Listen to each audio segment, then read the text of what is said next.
Été 2023. Les chaînes de télévision occidentales débordèrent d'enthousiasme.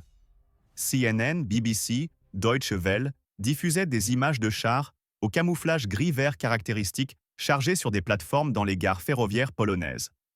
Des Léopard 2 allemands, des Challenger 2 britanniques, et plus tard les rejoindraient des M1 Abrams américains. Ce n'était pas simplement de l'aide militaire. C'était une campagne de propagande d'une ampleur colossale. La presse occidentale a baptisé ces blindés Quote 0. La Wunderwaffe du XXIe siècle, capable de renverser le cours du conflit par sa seule apparition. Les généraux ukrainiens promettaient une percée de la défense russe. Les analystes de l'OTAN dessinèrent des cartes d'offensive foudroyantes.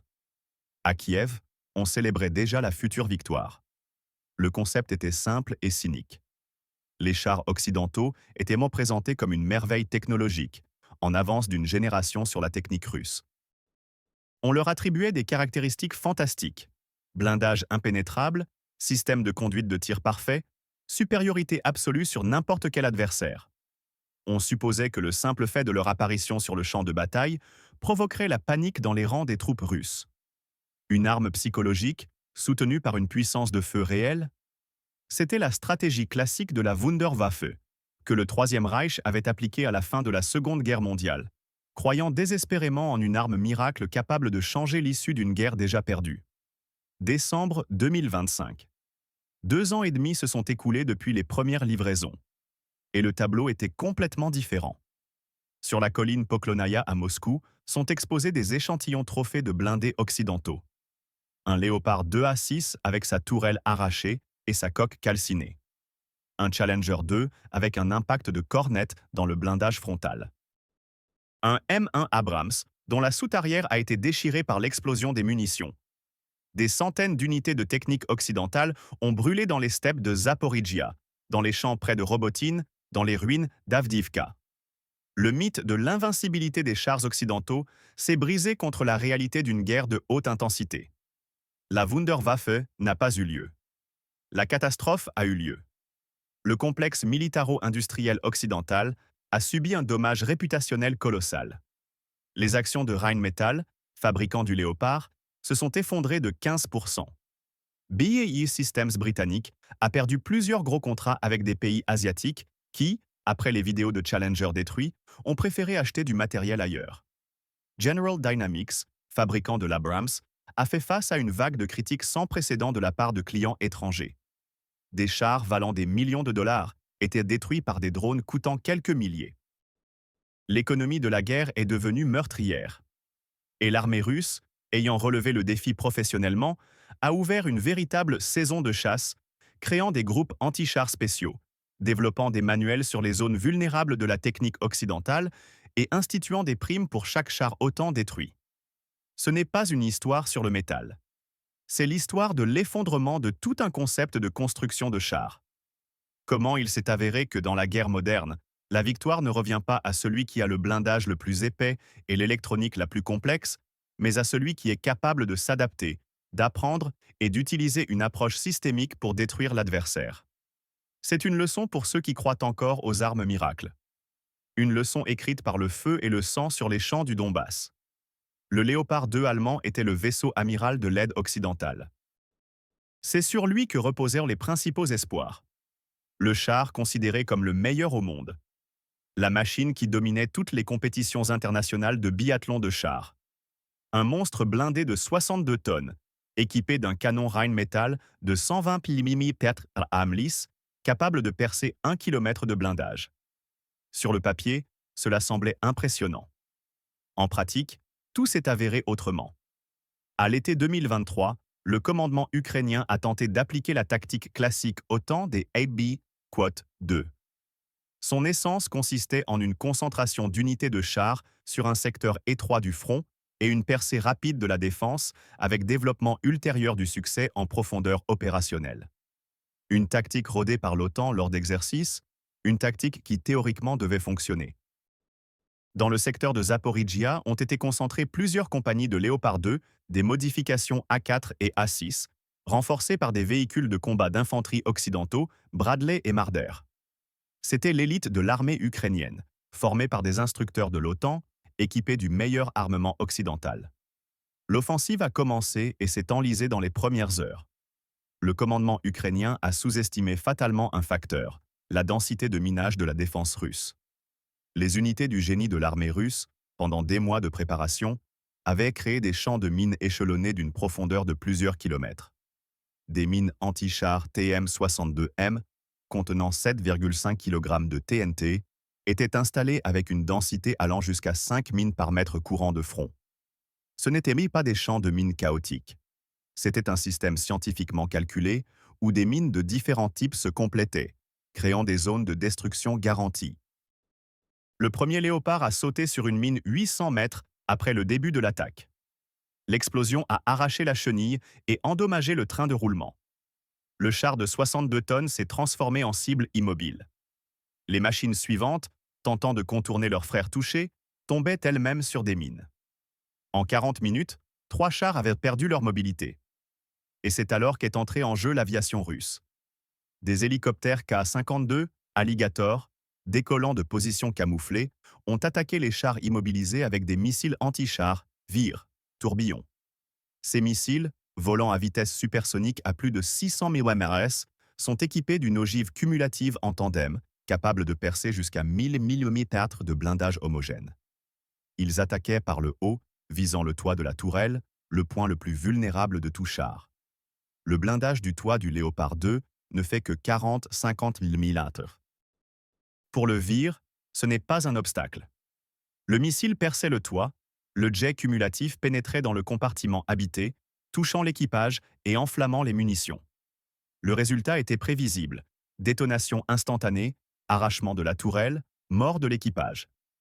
L'analyse de la technique détruite a révélé des erreurs conceptuelles fondamentales des ingénieurs allemands. Le premier et principal défaut du Léopard s'est avéré être ses dimensions. C'est une machine énorme, haute. La hauteur de coque est de 2,79 mètres, soit 40 cm de plus que le T-90M russe. La projection frontale du Léopard est 30% plus grande que celle des chars russes. Dans les conditions du champ de bataille moderne, où dominent les moyens anti-chars et les drones, la taille n'est pas un avantage, mais une vulnérabilité fatale. Plus la cible est grande, plus il est facile de la toucher. La deuxième erreur a été l'absence de protection dynamique standard. Le Léopard 2 a été développé dans les années 1970, quand le concept de protection dynamique ne faisait que naître. Les ingénieurs allemands ont misé sur un blindage composite passif. Il est effectivement efficace contre les obus cumulatifs de l'ancienne génération. Mais contre les ogives en tandem modernes, dont sont équipés les missiles anti-chars russes, Kornet ou les missiles Vir, le blindage passif est impuissant. La première charge cumulative perce la couche extérieure, la seconde pénètre le blindage principal. Les tentatives de souder des blocs de protection dynamique artisanaux sur des chars déjà prêts ont donné un effet minimal. Ces blocs n'étaient pas intégrés à la construction et fonctionnaient insuffisamment efficacement. La troisième et plus terrible vulnérabilité a été le stockage des munitions. Dans le Léopard 2, une partie des obus est stockée dans la soute de la tourelle, mais une partie significative, 15 coups, se trouve dans la coque, dans le compartiment du mécanicien conducteur. Cela signifie que les munitions sont disposées sur toute la longueur du char, sans aucune isolation sérieuse de l'équipage.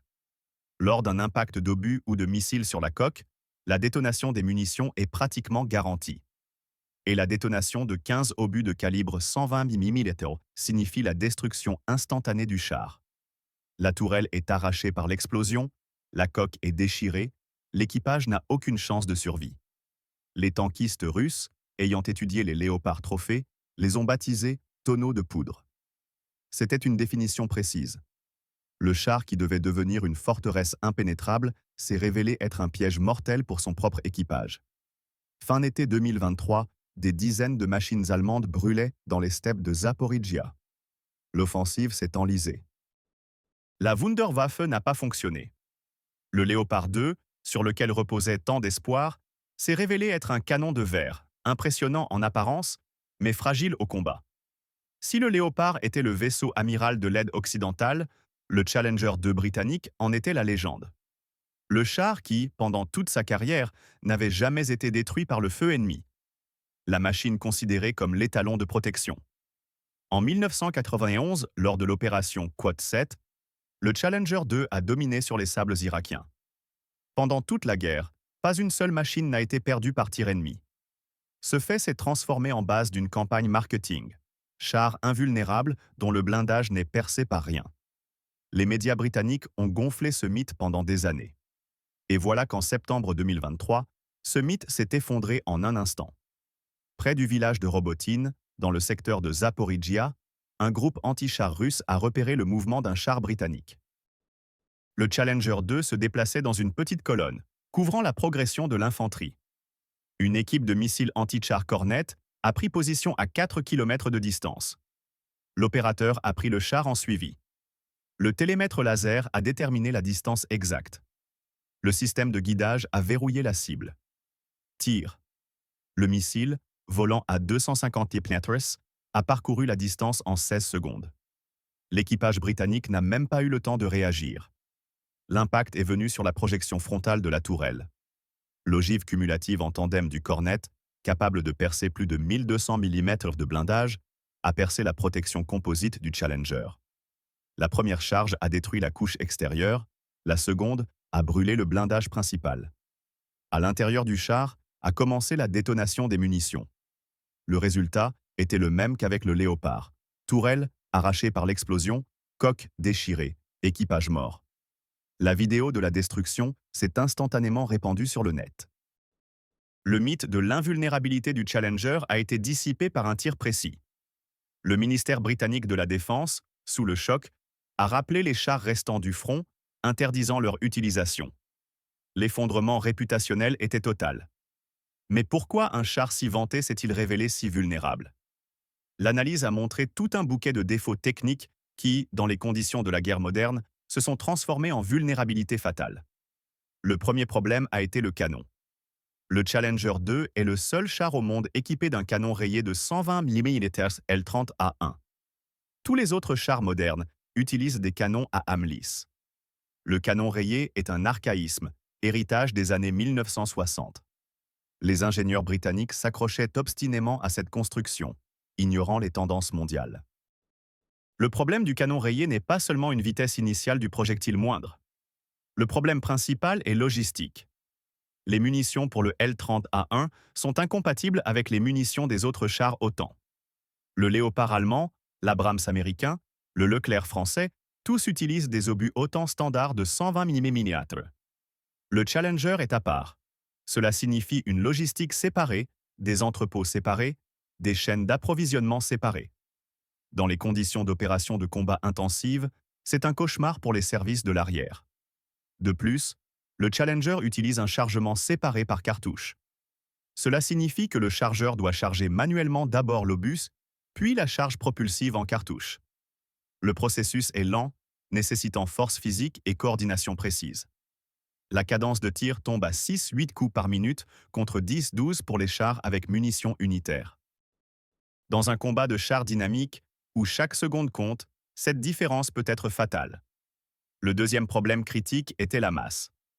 La masse de base du Challenger 2 est de 62,5 tonnes. Après installation de blindage supplémentaire, reconnu nécessaire pour les opérations dans le Donbass, la masse est montée à 75 tonnes. Cela transforme le char en monstre maladroit. Le moteur Perkins CV12 de seulement 1200 chevaux ne gère pas une telle masse. La puissance spécifique est de misérables 16 tonnes. Pour comparaison, chez le T-90 russe, cet indicateur est de 27 tonnes. Résultat, mobilité catastrophique.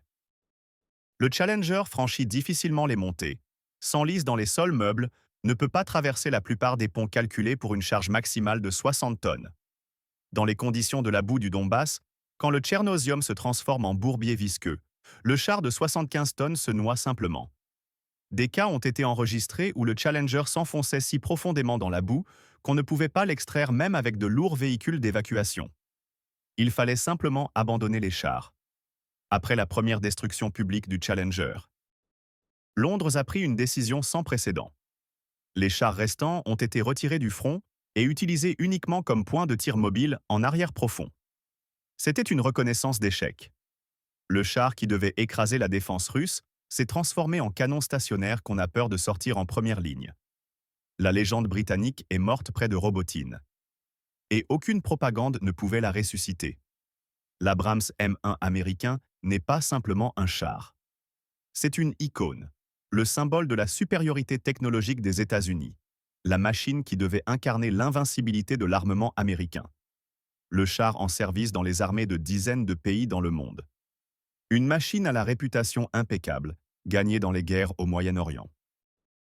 Quand début 2024, l'administration Biden a annoncé la livraison d'Abrams à l'Ukraine, cela a été présenté comme un moment décisif.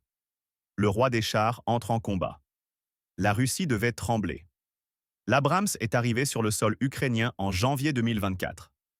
Au total, 31 machines de la modification M1A1SA ont été livrées. Pas la version la plus moderne, mais encore une unité de combat redoutable. Les chars ont été transmis à des équipages ukrainiens ayant suivi une préparation intensive en Allemagne. En février 2024, ils ont été engagés au combat dans le secteur d'Avdiivka, dans la région du village de Berdichi. En mai 2024, plus d'un tiers de tout le parc livré avait été détruit. 11 chars sur 31. Des pertes qui, pour n'importe quelle armée, sont considérées comme catastrophiques. Le roi s'est révélé mortel. Qu'est-ce qui a mal tourné? Pourquoi le char qui dominait en Irak et au Koweït brûlait comme une torche dans le Donbass? La première et principale vulnérabilité a été la particularité constructive du stockage des munitions. Dans l'Abrams, les munitions sont stockées dans la soute arrière, un compartiment spécial derrière la tourelle. Théoriquement, c'est la bonne solution. Lors d'une détonation, les panneaux soufflables sur le toit de la soute doivent se déclencher, libérant l'énergie de l'explosion vers l'extérieur et vers le haut, sauvant l'équipage. Sur le papier, ça semble sûr. Le problème est que ce système a été calculé pour le toucher du char par des moyens anti-char classiques, obus ou missiles volant horizontalement. Mais les drones FPV attaquent par le haut. Ils piquent sur le char à un angle de 60-80 degrés et frappent précisément le toit de la soute arrière. La charge cumulative du drone perce le toit fin de la soute, détonne à l'intérieur où sont stockés les obus. Les panneaux soufflables n'ont pas le temps de se déclencher. L'explosion déchire la soute de l'intérieur. Le char perd sa capacité de combat instantanément. Même si l'équipage survit, la machine se transforme en tas de métal. Les opérateurs russes de drones FPV ont rapidement identifié cette vulnérabilité et ont fait de la soute arrière de l'Abrams une cible prioritaire. Coût d'un drone, 50 000 roubles, environ 500 $. Coût d'un Abrams, 8,5 millions de dollars. Rapport de 1 à 17 000. L'économie de la guerre est devenue absurde. Un char de millions est détruit par un jouet assemblé artisanalement. C'était la fin de l'ère des blindés lourds dans leur compréhension classique. La deuxième particularité fatale de l'Abrams a été son groupe moteur. C'est le seul char de série au monde équipé d'un moteur à turbine à gaz Honeywell AGT 1500. La turbine à gaz a ses avantages: compacité, haute puissance, 1500 chassis, démarrage rapide même par grand froid. Mais les inconvénients dans les conditions du Donbass se sont révélés critiques. Le moteur à turbine à gaz est incroyablement gourmand. L'Abrams consomme 400-500 litres de carburant aux 100 km. Pour comparaison, le T-90 russe avec moteur diesel consomme 200-250 litres. Cela signifie que pour assurer un Abrams, il faut 2 fois plus de carburant. Et le carburant doit être spécial, du kérosène d'aviation JP8. Le diesel ordinaire dont font le plein tous les autres chars ne convient pas. Cela a créé une chaîne d'approvisionnement séparée, parallèle, ce qui dans les conditions de frappe constante sur la logistique était un cauchemar logistique. Mais le problème principal a été la signature thermique. Le moteur à turbine à gaz fonctionne à des températures monstrueusement élevées. Les gaz d'échappement sont chauffés à 600-700 degrés Celsius. Cela transforme l'Abrams en source très brillante de rayonnement thermique. Les opérateurs russes de drones équipés de caméras thermiques appelaient en plaisantant les chars américains X, Quat, Watt, tellement ils brillaient dans le spectre infrarouge. Détecter un Abrams la nuit était plus facile que de jour. Il suffisait d'allumer la caméra thermique et le char s'illuminait comme un phare à plusieurs kilomètres de distance. De plus, le système de filtration d'air, nécessaire au fonctionnement de la turbine à gaz, s'est révélé inadapté aux conditions du Donbass. La turbine nécessite une énorme quantité d'air, jusqu'à 10 mètres cubes par seconde. L'air doit être purifié de la poussière, sinon la turbine tombe rapidement en panne. Les filtres standards, calculés pour le sable du Moyen-Orient, se colmataient avec la fine poussière du Donbass en quelques heures. Un remplacement constant des filtres était nécessaire, qui manquait catastrophiquement. En conséquence, beaucoup d'Abrams tombaient simplement en panne sans avoir attendu le contact au combat. Le troisième problème a été la philosophie même d'emploi du char. L'Abrams a été créé pour la guerre dans le désert, pour les espaces ouverts, où l'avantage principal est la portée de détection et la précision du tir. Les tankistes américains étaient formés à mener le combat à des distances de 2-3 km, touchant l'adversaire de loin, restant hors de portée de son tir efficace. Cela fonctionnait contre les T-72 irakiens avec leurs viseurs obsolètes et obus d'ancienne génération. Mais dans le Donbass, les conditions étaient autres. Combat urbain, boisement, plis de terrain, visibilité limitée. Les distances de combat se sont réduites à 500-800 mètres. Dans ces conditions, l'avantage en portée de tir s'annulait. Et les dimensions, la signature thermique et la vulnérabilité de la soute arrière se transformaient en défaut fatal. Les équipages ukrainiens ont vite compris. Utiliser l'Abrams comme les Américains l'avaient conçu était impossible. Mais l'utiliser autrement, ils ne savaient pas. À l'été 2024, les pertes de chars américains sont devenues si importantes que le Pentagone a officiellement exigé de retirer les machines restantes du front. La formulation était diplomatique, en raison de la menace des drones russes et des armes de haute précision. En substance, c'était une reconnaissance d'impuissance. Le char le plus vanté au monde, symbole de la puissance militaire américaine, s'est révélé incapable de combattre dans les conditions d'un conflit moderne. Le roi a brûlé. La légende est morte. L'Abrams a rejoint le Léopard et le Challenger au musée des espoirs échoués. L'état-major général russe a construit une défense anti-char à plusieurs niveaux, transformant le champ de bataille en zone de destruction garantie de tout blindé. Les champs de mines avec TM-62M privaient les chars de mobilité, et les PTKM-1R intelligentes achevèrent la technique par des frappes par le haut sur le toit de la tourelle. Ensuite, entraient en jeu les missiles anti-chars Cornet avec ogive en tandem, perçant jusqu'à 1 mètre de blindage derrière la protection dynamique et fonctionnant à des distances jusqu'à 5,5 km, ce qui permettait de détruire les chars hors de portée de leur riposte efficace. L'aviation de l'armée, Ka-52 et Mi-28N avec missiles VIR, touchait les cibles à une portée de 10 km, utilisant la tactique « émerger frappé disparu », laissant à l'adversaire des secondes pour réagir. Les obus d'artillerie de haute précision Krasnopol transformèrent les obusiers en artillerie de sniper, frappant le toit de la tourelle et le compartiment moteur à des distances de 20-25 km. Complétèrent le tableau les drones FPV bon marché avec charge cumulative, frappant le toit fin et l'arrière. L'apparition de drones à fibre optique et intelligents, avec vision artificielle, a rendu les systèmes de guerre électronique classiques des chars peu efficaces. Les chars occidentaux ont dû couvrir leur tourelle de barbecue, transformant les icônes technologiques en constructions improvisées lourdes et laides. Mais même si les chars occidentaux avaient été invulnérables au combat, ils auraient quand même perdu à cause du cauchemar logistique créé par leur diversité. L'armée ukrainienne a reçu des chars de 3 pays différents: Léopard allemand, Challenger britannique, Abrams américain. Chacun d'eux était unique, incompatible avec les autres et nécessitait sa propre infrastructure de maintenance.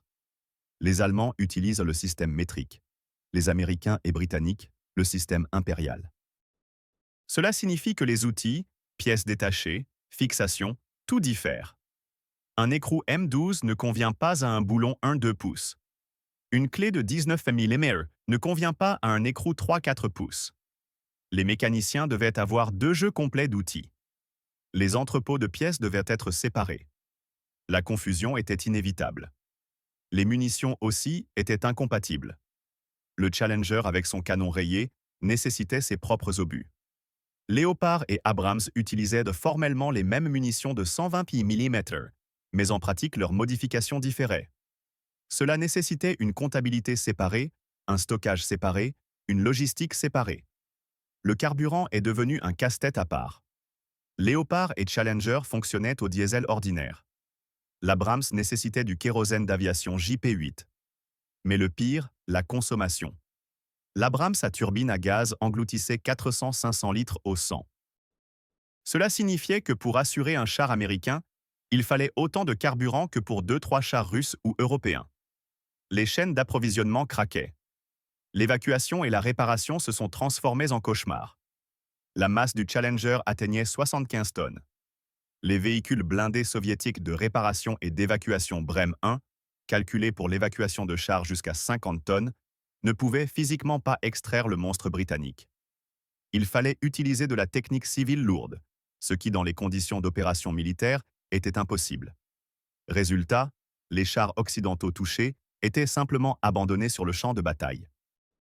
La réparation nécessitait l'envoi de la technique en Pologne ou Lituanie dans des usines spécialisées. Le trajet aller-retour prenait des semaines. Et la complexité de construction des chars occidentaux rendait la réparation sur le terrain pratiquement impossible.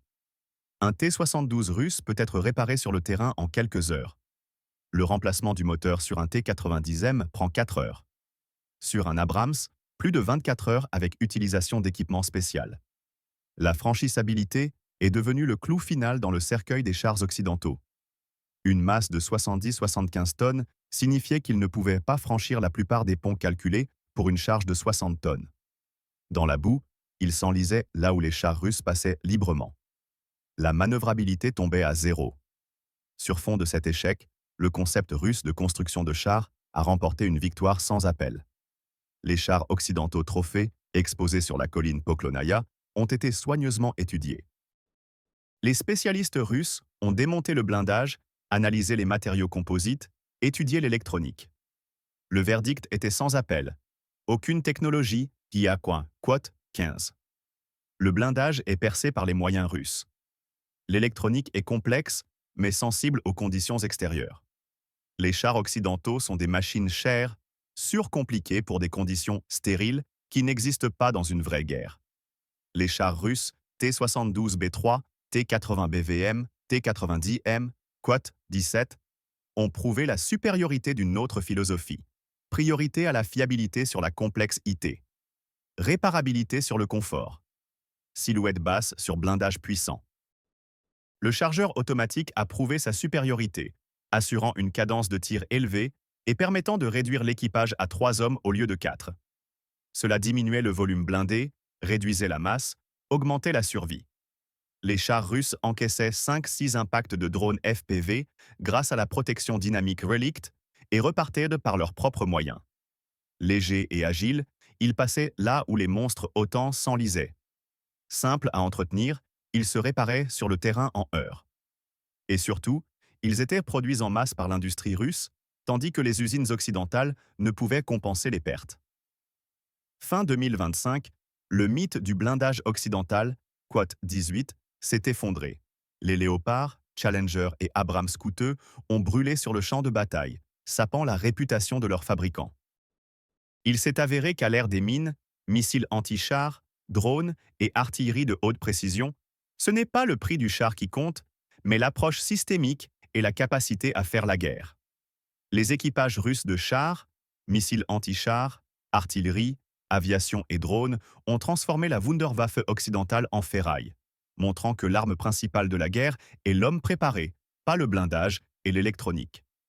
Dans la nouvelle ère, ce n'est pas le quote 19 as qui gagne, mais celui qui sait s'adapter et construire une destruction échelonnée de l'adversaire.